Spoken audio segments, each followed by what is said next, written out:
Chapter 1. Laying Plans. Sun Tzu said, "The art of war is of vital importance to the state. It is a matter of life and death, a road either to safety or to ruin. Hence it is a subject of inquiry which can on no account be neglected.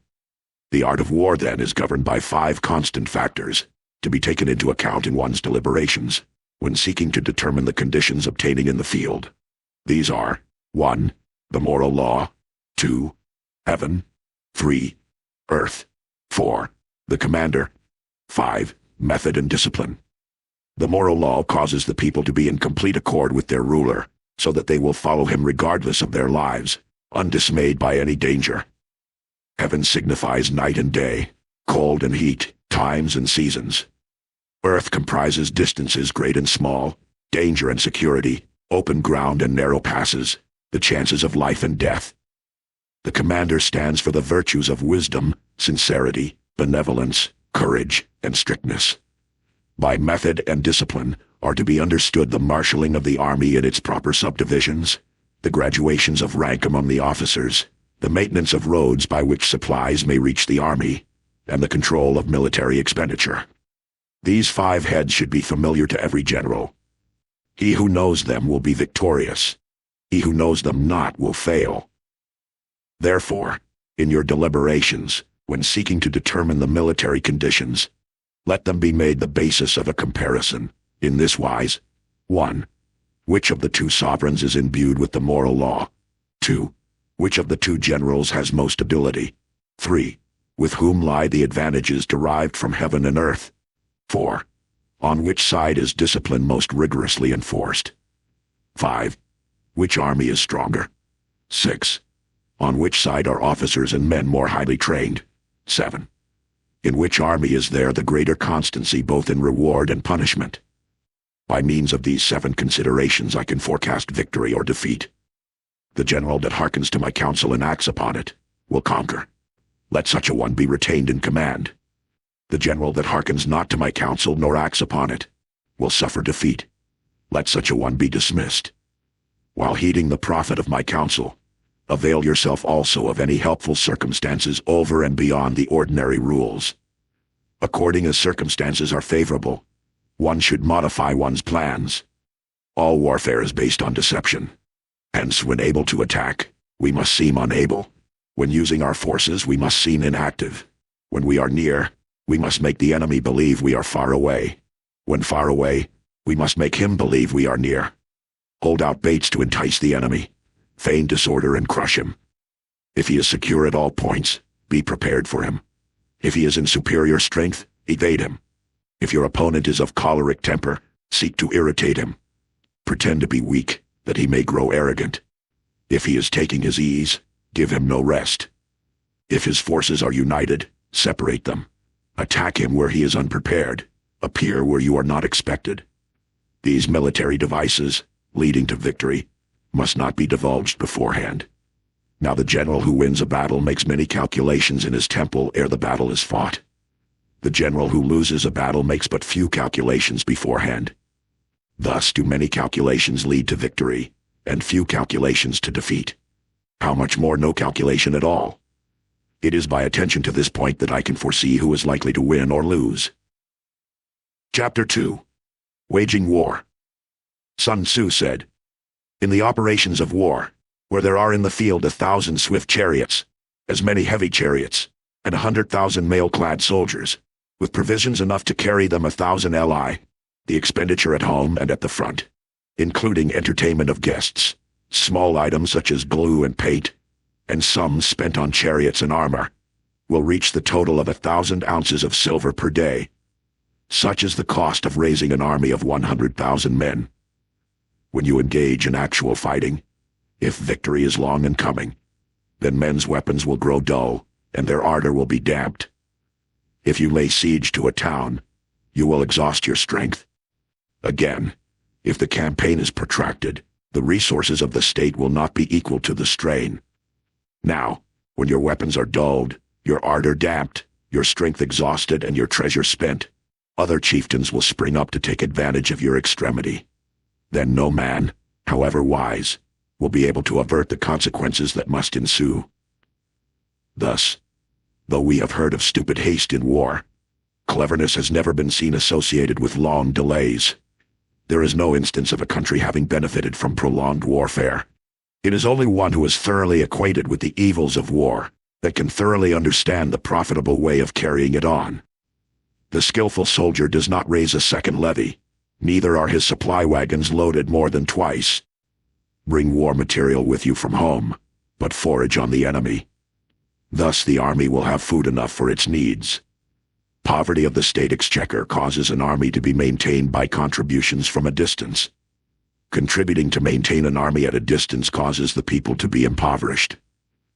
On the other hand, the proximity of an army causes prices to go up, and high prices cause the people's substance to be drained away. When their substance is drained away, the peasantry will be afflicted by heavy exactions.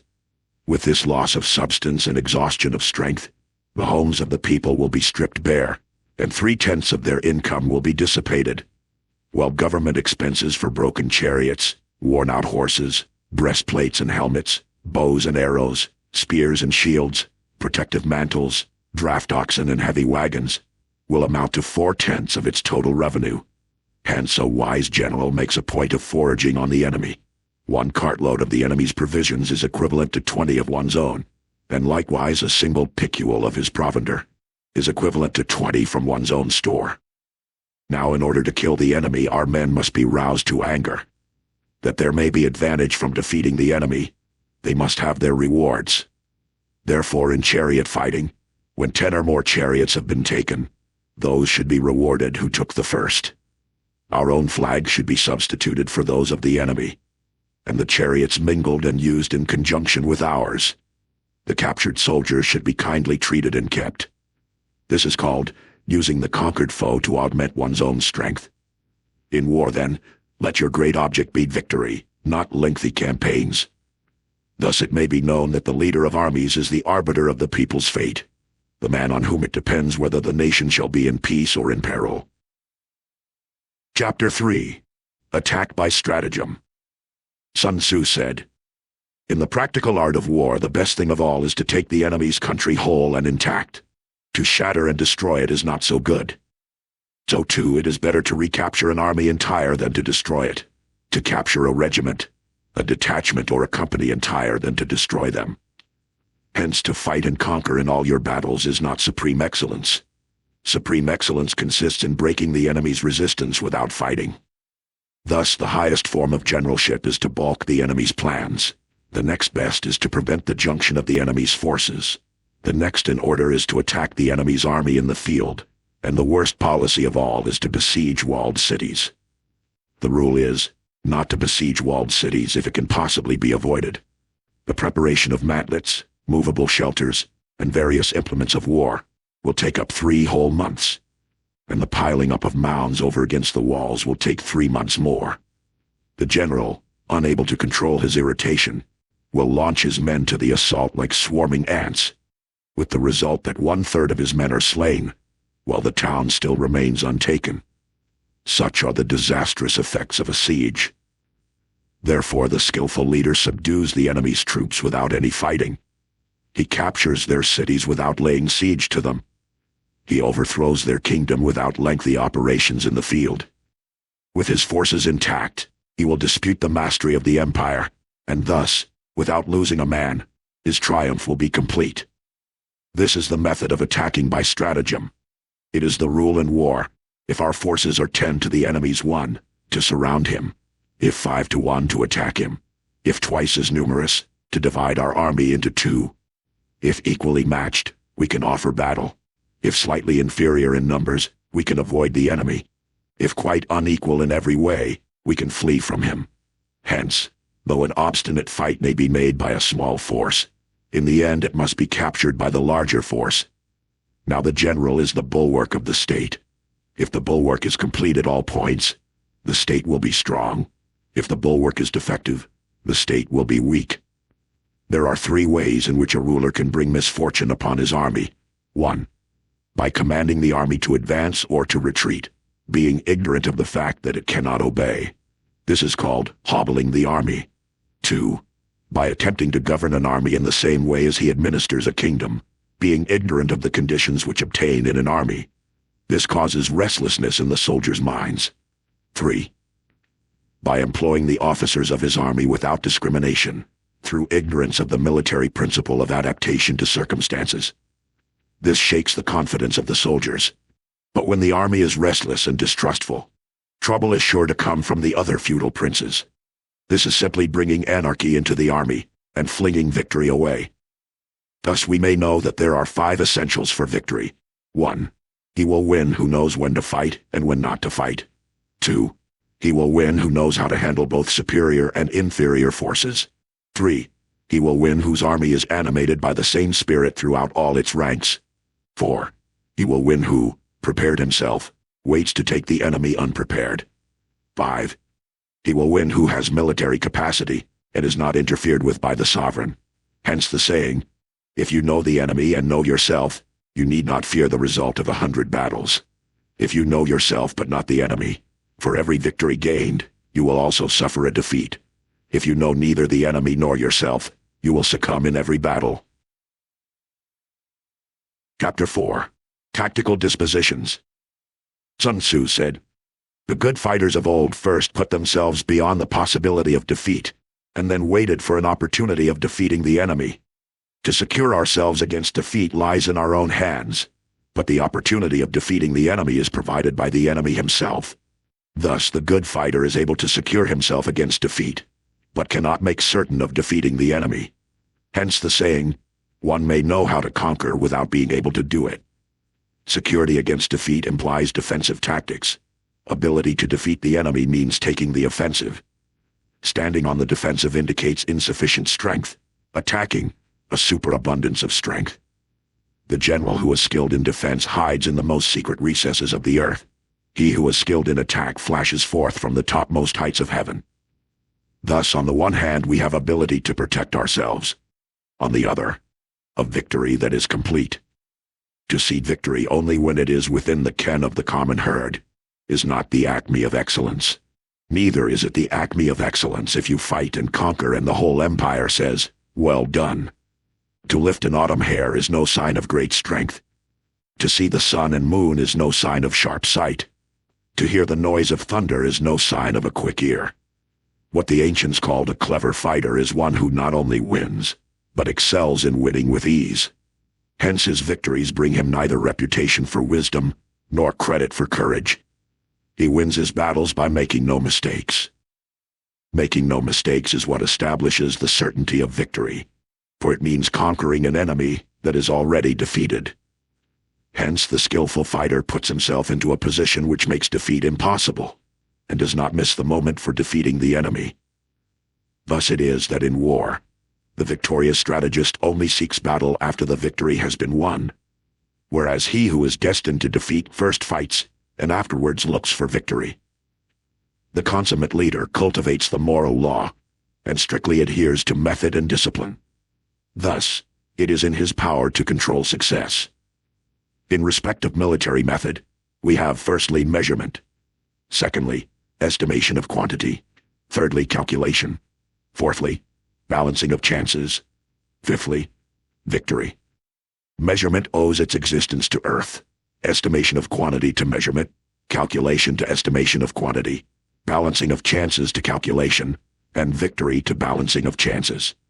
A victorious army opposed to a routed one is as a pound's weight placed in the scale against a single grain.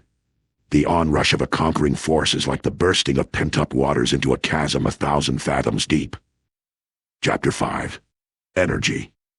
Sun Tzu said, "The control of a large force is the same principle as the control of a few men. It is merely a question of dividing up their numbers. Fighting with a large army under your command is no wise different from fighting with a small one. It is merely a question of instituting signs and signals, to ensure that your whole host may withstand the brunt of the enemy's attack and remain unshaken. This is effected by maneuvers direct and indirect, that the impact of your army may be like a grindstone dashed against an egg. This is effected by the science of weak points and strong. In all fighting, the direct method may be used for joining battle, but indirect methods will be needed in order to secure victory. Indirect tactics, efficiently applied, are inexhaustible as heaven and earth, unending as the flow of rivers and streams. Like the sun and moon, they end but to begin anew. Like the four seasons, they pass away to return once more. There are not more than 5 musical notes, yet the combinations of these 5 give rise to more melodies than can ever be heard. There are not more than 5 primary colors: blue, yellow, red, white, and black. Yet in combination they produce more hues than can ever been seen. There are not more than 5 cardinal tastes: sour, acrid, salt, sweet, bitter. Yet combinations of them yield more flavors than can ever be tasted. In battle, there are not more than 2 methods of attack: the direct and the indirect. Yet these 2 in combination give rise to an endless series of maneuvers. The direct and the indirect lead onto each other in turn. It is like moving in a circle. You never come to an end. Who can exhaust the possibilities of their combination? The onset of troops is like the rush of a torrent, which will even roll stones along in its course. The quality of decision is like the well-timed swoop of a falcon, which enables it to strike and destroy its victim. Therefore the good fighter will be terrible in his onset and prompt in his decision. Energy may be likened to the bending of a crossbow, decision to the releasing of a trigger. Amid the turmoil and tumult of battle, there may be seeming disorder and yet no real disorder at all. Amid confusion and chaos, your array may be without head or tail, yet it will be proof against defeat. Simulated disorder postulates perfect discipline. Simulated fear postulates courage. Simulated weakness postulates strength. Hiding order beneath the cloak of disorder is simply a question of subdivision. Concealing courage under a show of timidity presupposes a fund of latent energy. Masking strength with weakness is to be affected by tactical dispositions. Thus, one who is skillful at keeping the enemy on the move maintains deceitful appearances, according to which the enemy will act. He sacrifices something, that the enemy may snatch at it. By holding out baits, he keeps him on the march. Then, with a body of picked men, he lies in wait for him. The clever combatant looks to the effect of combined energy, and does not require too much from individuals. Hence his ability to pick out the right men and utilize combined energy. When he utilizes combined energy, his fighting men become as it were like unto rolling logs or stones. For it is the nature of a log or stone to remain motionless on level ground, and to move when on a slope; if four-cornered, to come to a standstill; but if round-shaped, to go rolling down. Thus the energy developed by good fighting men is as the momentum of a round stone rolled down a mountain thousands of feet in height. So much on the subject of energy. Chapter 6. Weak Points and Strong. Sun Tzu said, "Whoever is first in the field and awaits the coming of the enemy will be fresh for the fight. Whoever is second in the field and has to hasten to battle will arrive exhausted." Therefore the clever combatant imposes his will on the enemy, but does not allow the enemy's will to be imposed on him. By holding out advantages to him, he can cause the enemy to approach of his own accord, or, by inflicting damage, he can make it impossible for the enemy to draw near. If the enemy is taking his ease, he can harass him. If well supplied with food, he can starve him out. If quietly encamped, he can force him to move. Appear at points which the enemy must hasten to defend. March swiftly to places where you are not expected. An army may march great distances without distress, if it marches through country where the enemy is not. You can be sure of succeeding in your attacks if you only attack places which are undefended. You can ensure the safety of your defense if you only hold positions that cannot be attacked. Hence that general is skillful in attack whose opponent does not know what to defend, and he is skillful in defense whose opponent does not know what to attack. O divine art of subtlety and secrecy! Through you we learn to be invisible, through you inaudible, and hence we can hold the enemy's fate in our hands. You may advance and be absolutely irresistible if you make for the enemy's weak points. You may retire and be safe from pursuit if your movements are more rapid than those of the enemy. If we wish to fight, the enemy can be forced to an engagement even though he be sheltered behind a high rampart and a deep ditch. All we need do is attack some other place that he will be obliged to relieve. If we do not wish to fight, we can prevent the enemy from engaging us, even though the lines of our encampment be merely traced out on the ground. All we need do is to throw something odd and unaccountable in his way. By discovering the enemy's dispositions and remaining invisible ourselves, we can keep our forces concentrated, while the enemy's must be divided. We can form a single united body, while the enemy must split up into fractions. Hence there will be a whole pitted against separate parts of a whole, which means that we shall be many to the enemy's few. And if we are able thus to attack an inferior force with a superior one, our opponents will be in dire straits. The spot where we intend to fight must not be made known, for then the enemy will have to prepare against a possible attack at several different points. And his forces being thus distributed in many directions, the numbers we shall have to face at any given point will be proportionately few. Or should the enemy strengthen his van, he will weaken his rear. Should he strengthen his rear, he will weaken his van. Should he strengthen his left, he will weaken his right. Should he strengthen his right, he will weaken his left.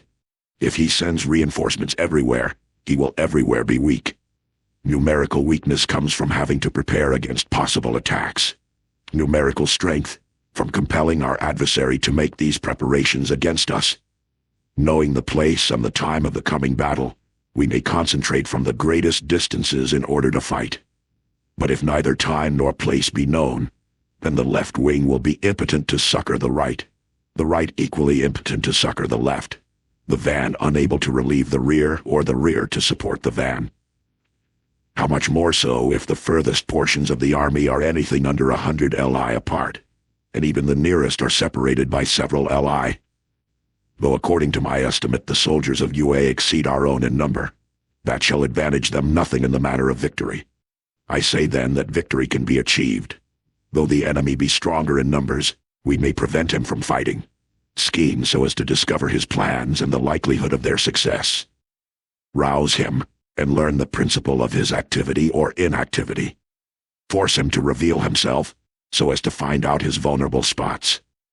Carefully compare the opposing army with your own, so that you may know where strength is superabundant and where it is deficient. In making tactical dispositions, the highest pitch you can attain is to conceal them. Conceal your dispositions, and you will be safe from the prying of the subtlest spies, from the machinations of the wisest brains.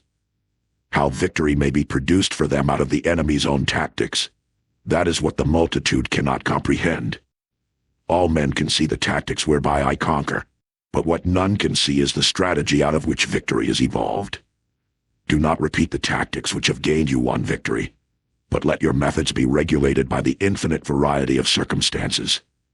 Military tactics are like unto water, for water in its natural course runs away from high places and hastens downwards. So in war, the way is to avoid what is strong, and to strike at what is weak. Water shapes its course according to the nature of the ground over which it flows. The soldier works out his victory in relation to the foe whom he is facing. Therefore, just as water retains no constant shape, so in warfare there are no constant conditions.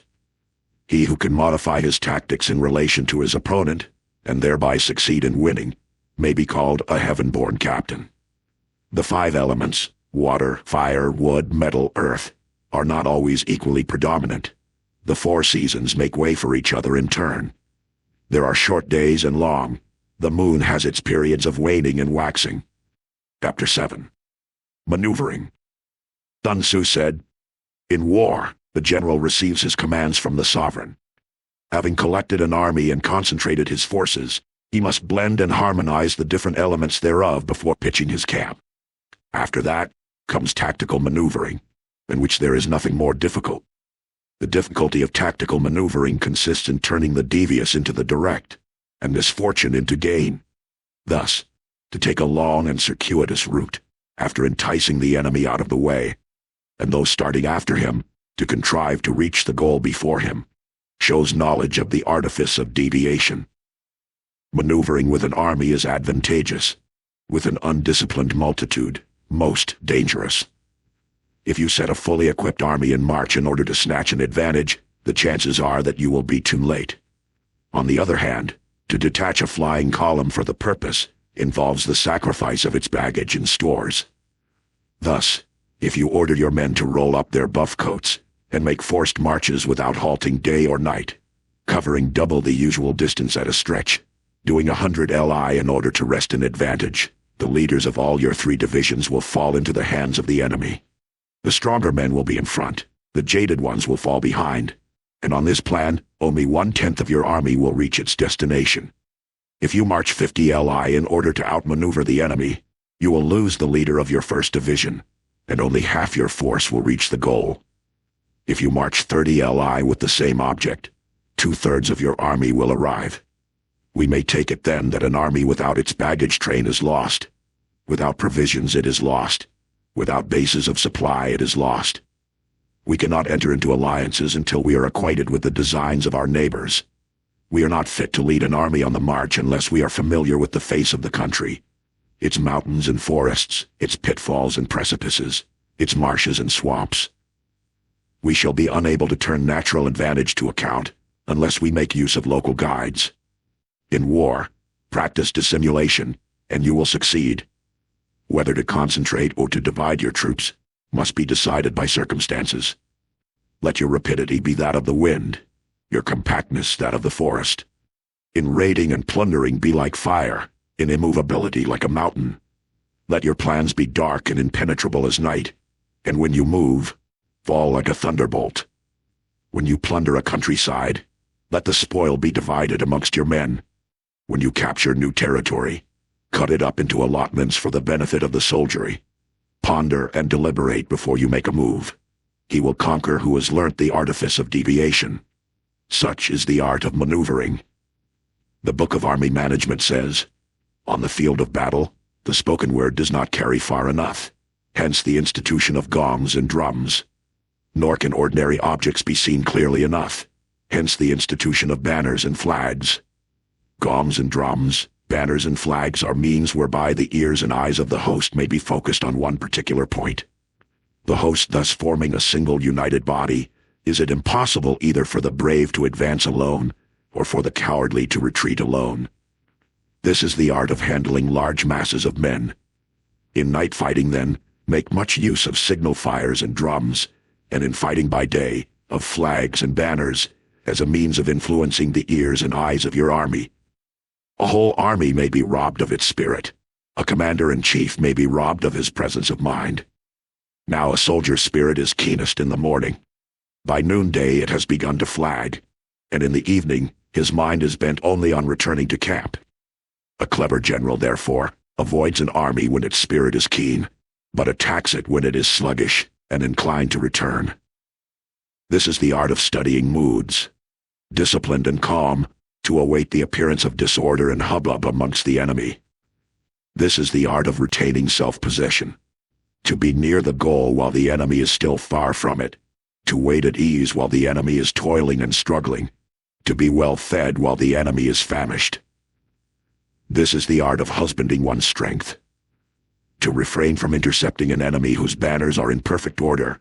To refrain from attacking an army drawn up in calm and confident array. This is the art of studying circumstances. It is a military axiom not to advance uphill against the enemy, nor to oppose him when he comes downhill. Do not pursue an enemy who simulates flight. Do not attack soldiers whose temper is keen. Do not swallow bait offered by the enemy. Do not interfere with an army that is returning home. When you surround an army, leave an outlet free. Do not press a desperate foe too hard. Such is the art of warfare. Chapter 8. Variation in Tactics. Sun Tzu said, "In war the general receives his commands from the sovereign, collects his army and concentrates his forces. When in difficult country, do not encamp. In country where high roads intersect, join hands with your allies. Do not linger in dangerously isolated positions. In hemmed-in situations you must resort to stratagem. In desperate position, you must fight. There are roads which must not be followed, armies which must be not attacked, towns which must not be besieged, positions which must not be contested, commands of the sovereign which must not be obeyed." The general who thoroughly understands the advantages that accompany variation of tactics knows how to handle his troops. The general who does not understand these may be well acquainted with the configuration of the country, yet he will not be able to turn his knowledge to practical account. So, The student of war who is unversed in the art of war of varying his plans, even though he be acquainted with the 5 advantages, will fail to make the best use of his men. Hence, in the wise leader's plans, considerations of advantage and of disadvantage will be blended together. If our expectation of advantage be tempered in this way, we may succeed in accomplishing the essential part of our schemes. If, on the other hand, in the midst of difficulties we are always ready to seize an advantage, we may extricate ourselves from misfortune. Reduce the hostile chiefs by inflicting damage on them, and make trouble for them, and keep them constantly engaged. Hold out specious allurements, and make them rush to any given point. The art of war teaches us to rely not on the likelihood of the enemy's not coming, but on our own readiness to receive him, not on the chance of his not attacking, but rather on the fact that we have made our position unassailable. There are 5 dangerous faults which may affect a general. 1. Recklessness, which leads to destruction. 2. Cowardice, which leads to capture. 3. A hasty temper, which can be provoked by insults. 4. A delicacy of honor which is sensitive to shame. 5. Over-solicitude for his men, which exposes him to worry and trouble. These are the 5 besetting sins of a general, ruinous to the conduct of war. When an army is overthrown and its leader slain, the cause will surely be found among these 5 dangerous faults. Let them be a subject of meditation. Chapter 9. The Army on the March. Sun Tzu said, "We come now to the question of encamping the army and observing signs of the enemy. Pass quickly over mountains and keep in the neighborhood of valleys. Camp in high places facing the sun. Do not climb heights in order to fight." So much for mountain warfare. After crossing a river, you should get far away from it. When an invading force crosses a river in its onward march, do not advance to meet it in midstream. It will be best to let half the army get across, and then deliver your attack. If you are anxious to fight, you should not go to meet the invader near a river which he has to cross. Moor your craft higher up than the enemy, and facing the sun. Do not move upstream to meet the enemy. So much for river warfare. In crossing salt marshes, your sole concern should be to get over them quickly, without any delay. If forced to fight in a salt marsh, you should have water and grass near you, and get your back to a clump of trees. So much for operations in salt marshes. In dry, level country, take up an easily accessible position with rising ground to your right and on your rear, so that the danger may be in front, and safety lie behind. So much for campaigning in flat country. These are the 4 useful branches of military knowledge, which enabled the Yellow Emperor to vanquish 4 several sovereigns. All armies prefer high ground to low, and sunny places to dark. If you are careful of your men, and camp on hard ground, the army will be free from disease of every kind, and this will spell victory. When you come to a hill or a bank, occupy the sunny side, with the slope on your right rear. Thus you will at once act for the benefit of your soldiers, and utilize the natural advantages of the ground. When, in consequence of heavy rains up country, a river which you wish to ford is swollen and flecked with foam, you must wait until it subsides. Country in which there are precipitous cliffs with torrents running between, deep natural hollows, confined places, tangled thickets, quagmires and crevasses, should be left with all possible speed and not approached. While we keep away from such places, we should get the enemy to approach them. While we face them, we should let the enemy have them on his rear. If in the neighborhood of your camp there should be any hilly country, ponds surrounded by aquatic grass, hollow basins filled with reeds, or woods with thick undergrowth, they must be carefully routed out and searched. For these are places where men in ambush or insidious spies are likely to be lurking. When the enemy is close at hand and remains quiet, he is relying on the natural strength of his position. When he keeps aloof and tries to provoke a battle, he is anxious for the other side to advance. If his place of encampment is easy of access, he is tendering a bait. Movement amongst the trees of a forest shows that the enemy is advancing. The appearance of a number of screens in the midst of thick grass means that the enemy wants to make us suspicious. The rising of birds in their flight is the sign of an ambuscade. Startled beasts indicate that a sudden attack is coming. When there is dust rising in a high column, it is the sign of chariots advancing. When the dust is low but spread over a wide area, it betokens the approach of infantry. When it branches out in different directions, it shows that parties have been sent to collect firewood. A few clouds of dust moving to and fro signify that the army is encamping. Humble words and increased preparations are signs that the enemy is about to advance. Violent language and driving forward as if to the attack are signs that he will retreat. When the light chariots come out first and take up a position on the wings, it is a sign that the enemy is forming for battle. Peace proposals unaccompanied by a sworn covenant indicate a plot. When there is much running about and the soldiers fall into rank, it means that the critical moment has come. When some are seen advancing and some retreating, it is a lure. When the soldiers stand leaning on their spears, they are faint from want of food. If those who are sent to draw water begin by drinking themselves, the army is suffering from thirst.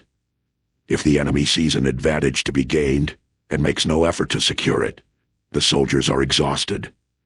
If birds gather on any spot, it is unoccupied.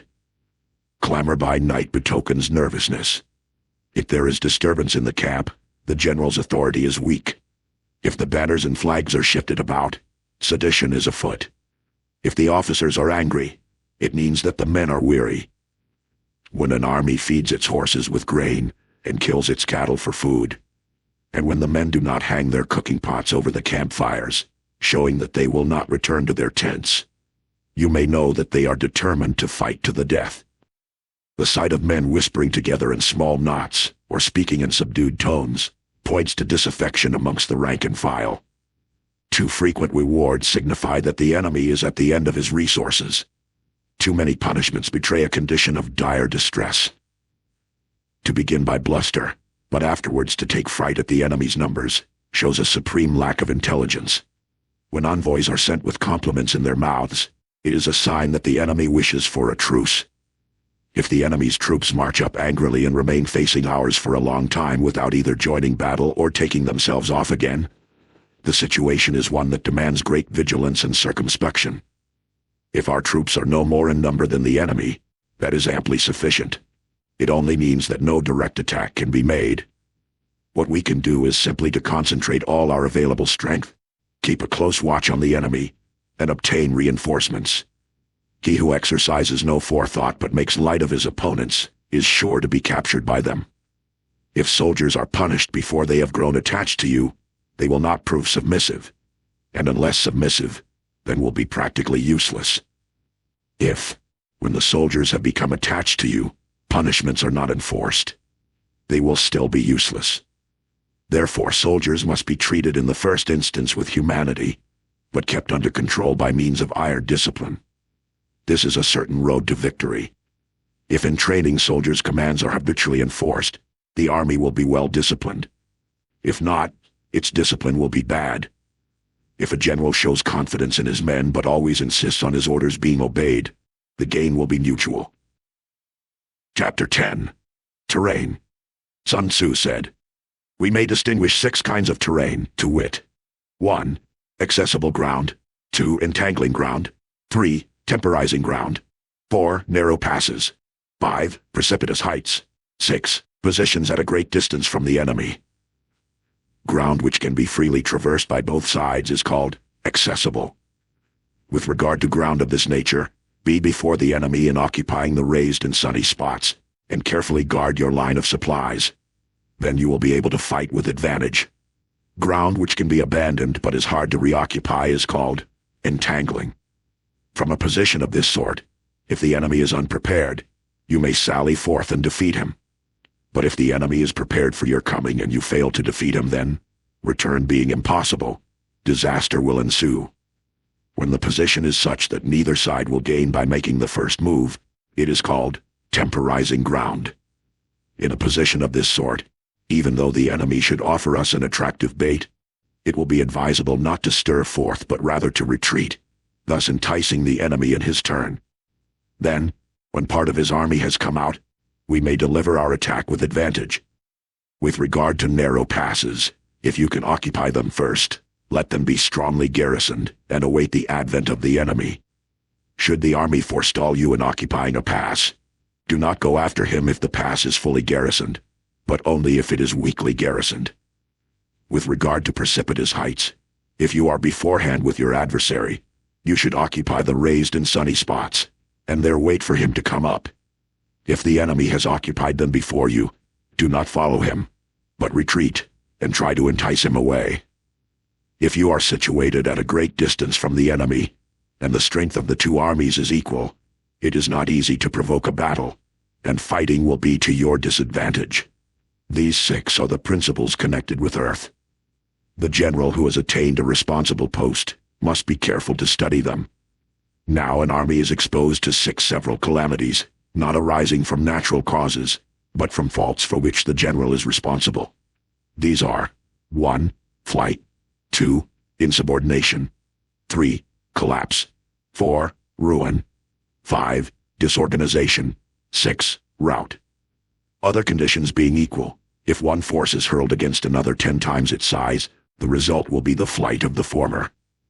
When the common soldiers are too strong and their officers too weak, the result is insubordination. When the officers are too strong and the common soldiers too weak, the result is collapse.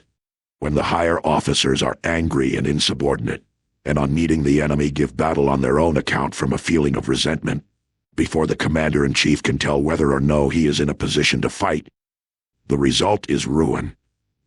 When the general is weak and without authority, when his orders are not clear and distinct, when there are no fixes duties assigned to officers and men, and the ranks are formed in a slovenly, haphazard manner, the result is utter disorganization. When a general, unable to estimate the enemy's strength, allows an inferior force to engage a larger one, or hurls a weak detachment against a powerful one, and neglects to place picked soldiers in the front rank, the result must be rout. These are 6 ways of courting defeat, which must be carefully noted by the general who has attained a responsible post. The natural formation of the country is the soldier's best ally, but a power of estimating the adversary, of controlling the forces of victory, and of shrewdly calculating difficulties, dangers, and distances, constitutes the test of a great general. He who knows these things, and in fighting puts his knowledge into practice, will win his battles. He who knows them not, nor practices them, will surely be defeated.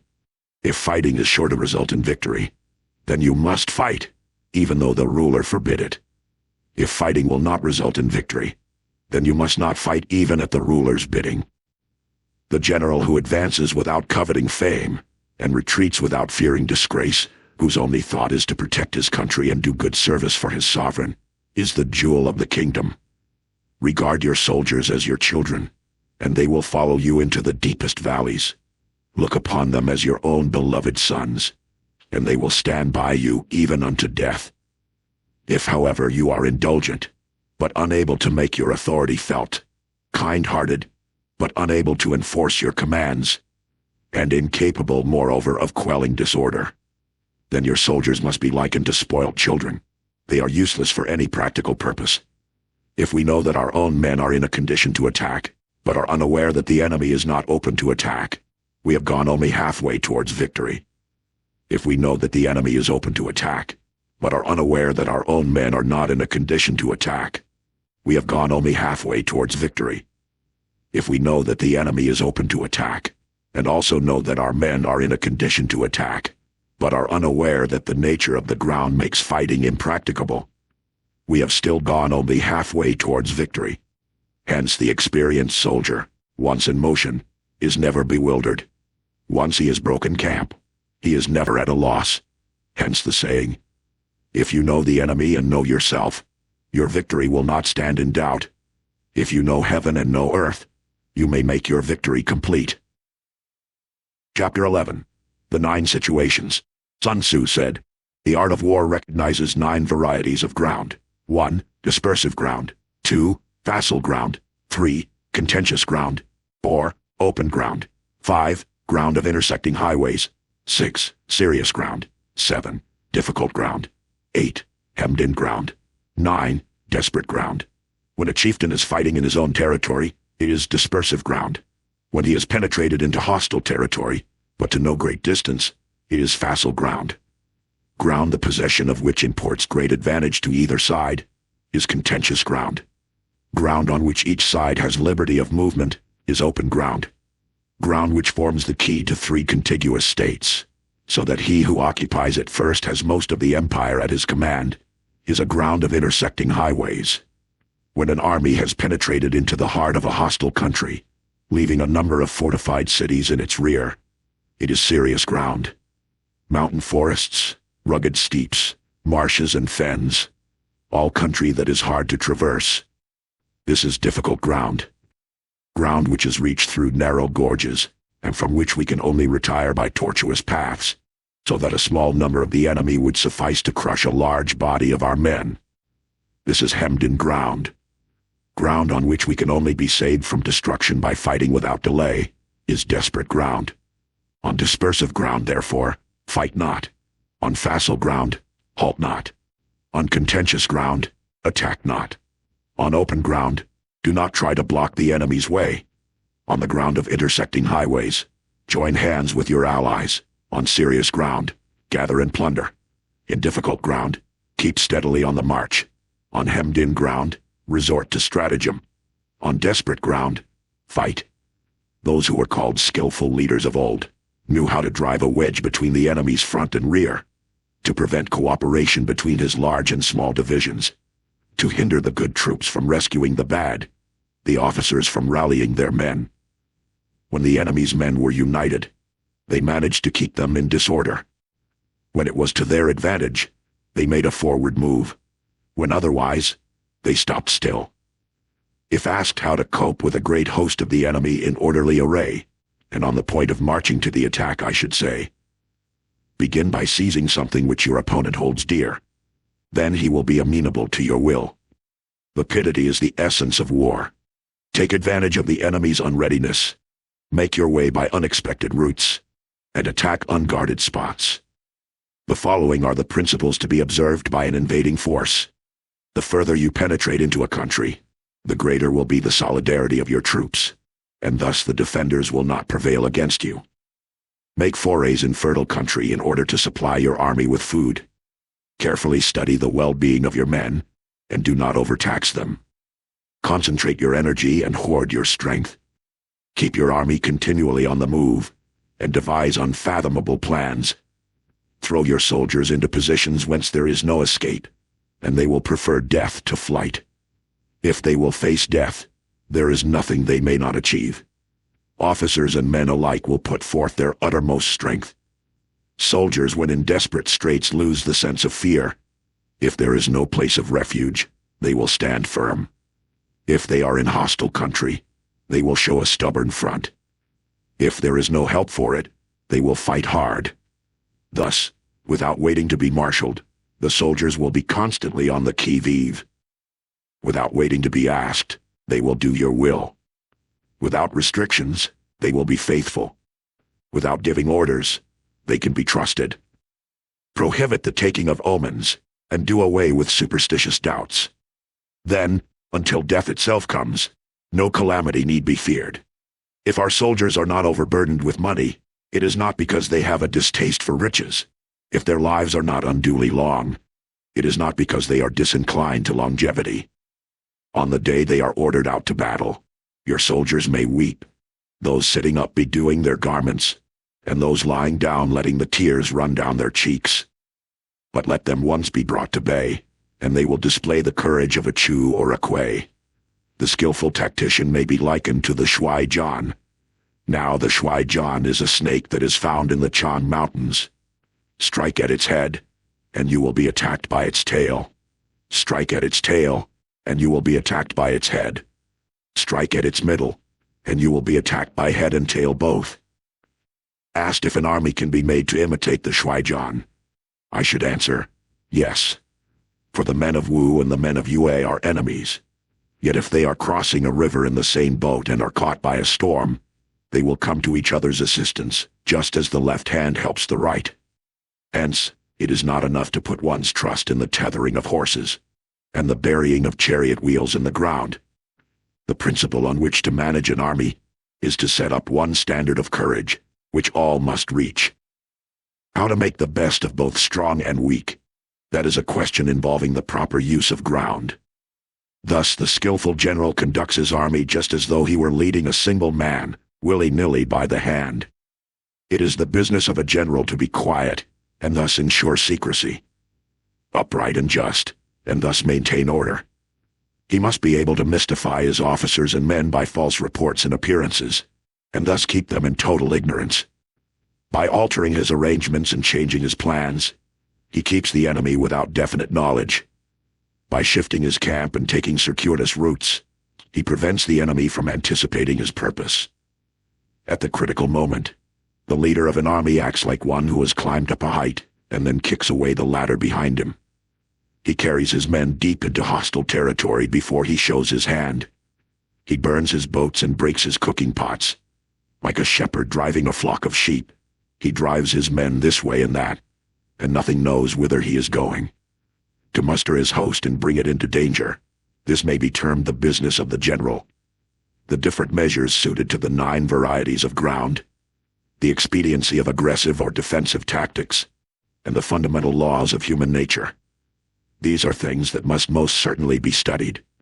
When invading hostile territory, the general principle is that penetrating deeply brings cohesion. Penetrating but a short way means dispersion. When you leave your own country behind and take your army across neighborhood territory, you find yourself on critical ground.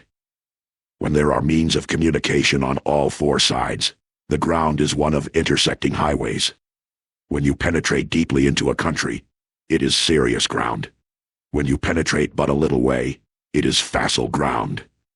When you have the enemy's strongholds on your rear and narrow passes in front, it is hemmed-in ground. When there is no place of refuge at all, it is desperate ground. Therefore, on dispersive ground, I would inspire my men with unity of purpose. On facile ground, I would see that there is close connection between all parts of my army. On contentious ground, I would hurry up my rear. On open ground, I would keep a vigilant eye on my defenses. On ground of intersecting highways, I would consolidate my alliances. On serious ground, I would try to ensure a continuous stream of supplies. On difficult ground, I would keep pushing on along the road. On hemmed-in ground, I would block any way of retreat. On desperate ground, I would proclaim to my soldiers the hopelessness of saving their lives, for it is the soldier's disposition to offer an obstinate resistance when surrounded, to fight hard when he cannot help himself, and to obey promptly when he has fallen into danger. We cannot enter into alliance with neighboring princes until we are acquainted with their designs. We are not fit to lead an army on the march unless we are familiar with the face of the country, its mountains and forests, its pitfalls and precipices, its marshes and swamps. We shall be unable to turn natural advantages to account unless we make use of local guides. To be ignored of any one of the following 4 or 5 principles does not befit a warlike prince.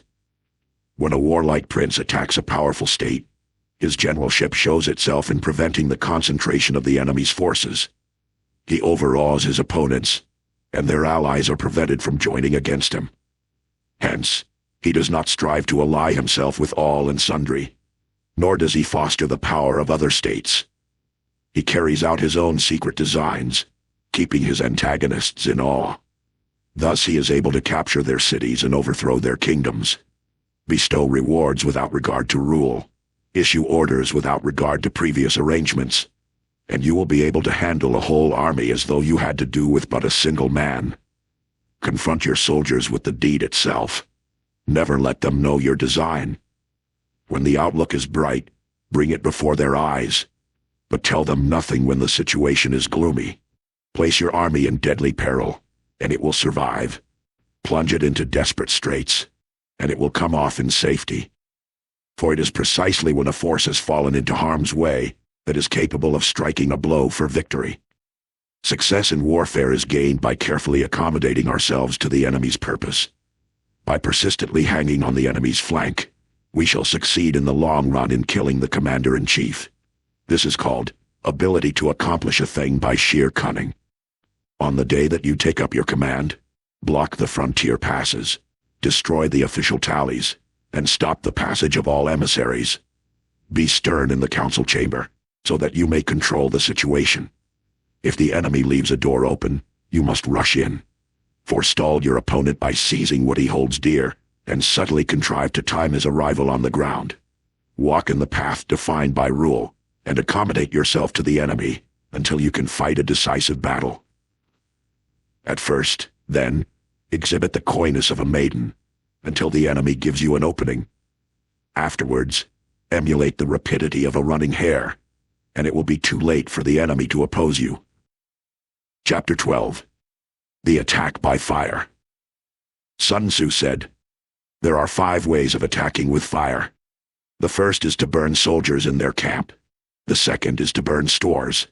The third is to burn baggage trains. The fourth is to burn arsenals and magazines. The fifth is to hurl dropping fire amongst the enemy. In order to carry out an attack, we must have means available. The material for raising fire should always be kept in readiness. There is a proper season for making attacks with fire, and special days for starting a conflagration. The proper season is when the weather is very dry. The special days are those when the moon is in the constellations of the sieve, the wall, the wing, or the crossbar. For these 4 are all days of rising wind. In attacking with fire, one should be prepared to meet 5 possible developments. 1. When fire breaks out inside to enemy's camp, respond at once with an attack from without. 2.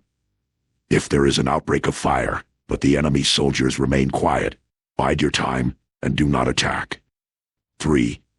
When the force of the flames has reached its height, follow it up with an attack, if that is practicable. If not, stay where you are. 4. If it is possible to make an assault with fire from without, do not wait for it to break out within, but deliver your attack at a favorable moment. 5. When you start a fire, be to windward of it. Do not attack from the leeward. A wind that rises in the daytime lasts long, but a night breeze soon falls. In every army, the 5 developments connected with fire must be known, the movements of the stars calculated, and a watch kept for the proper days. Hence those who use fire as an aid to the attack show intelligence.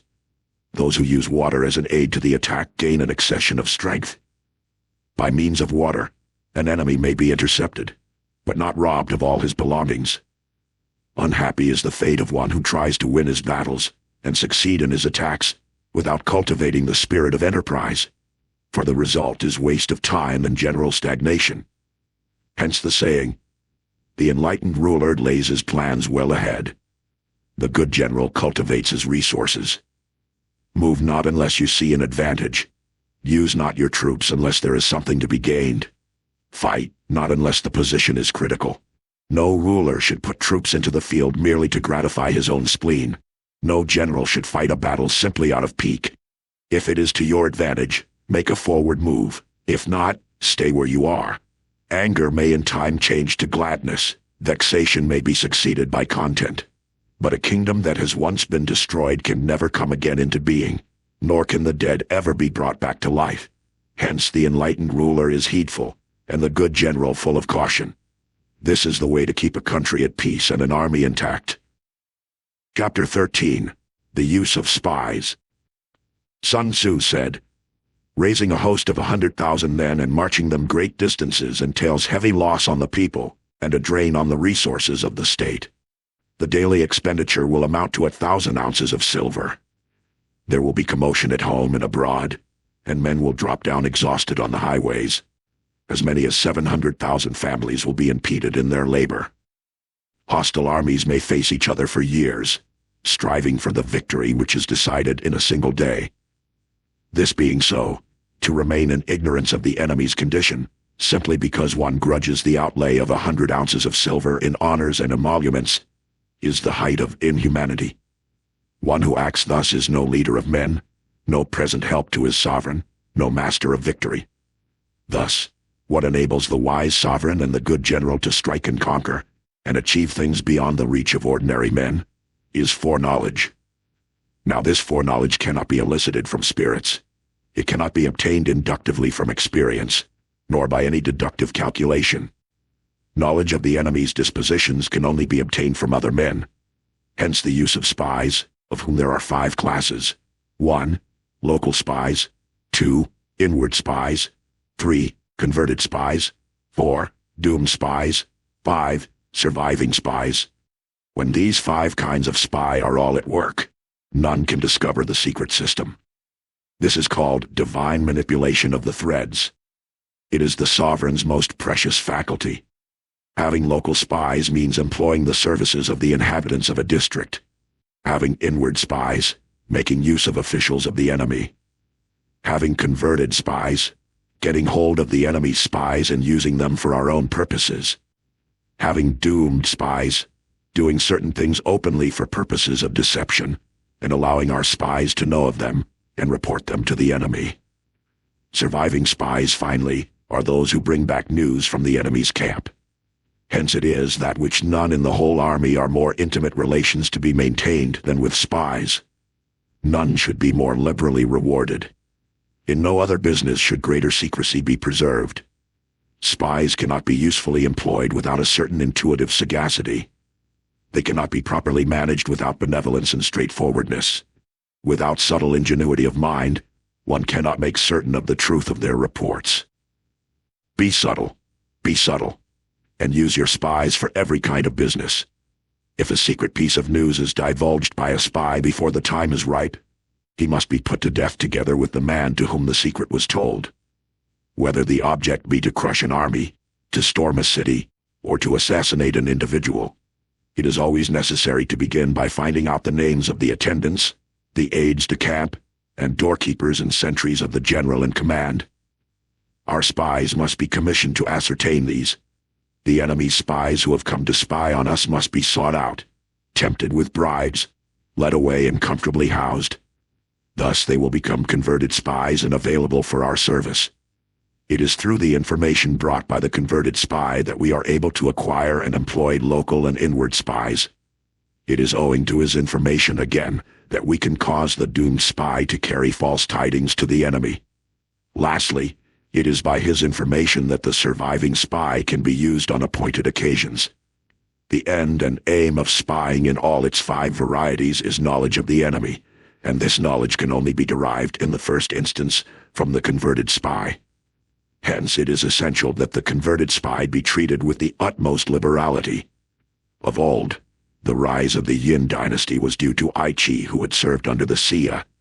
Likewise, the rise of the Chou dynasty was due to Liu Ya, who had served under the Yin. Hence it is only the enlightened ruler and the wise general who will use the highest intelligence of the army for purposes of spying, and thereby they achieve great results.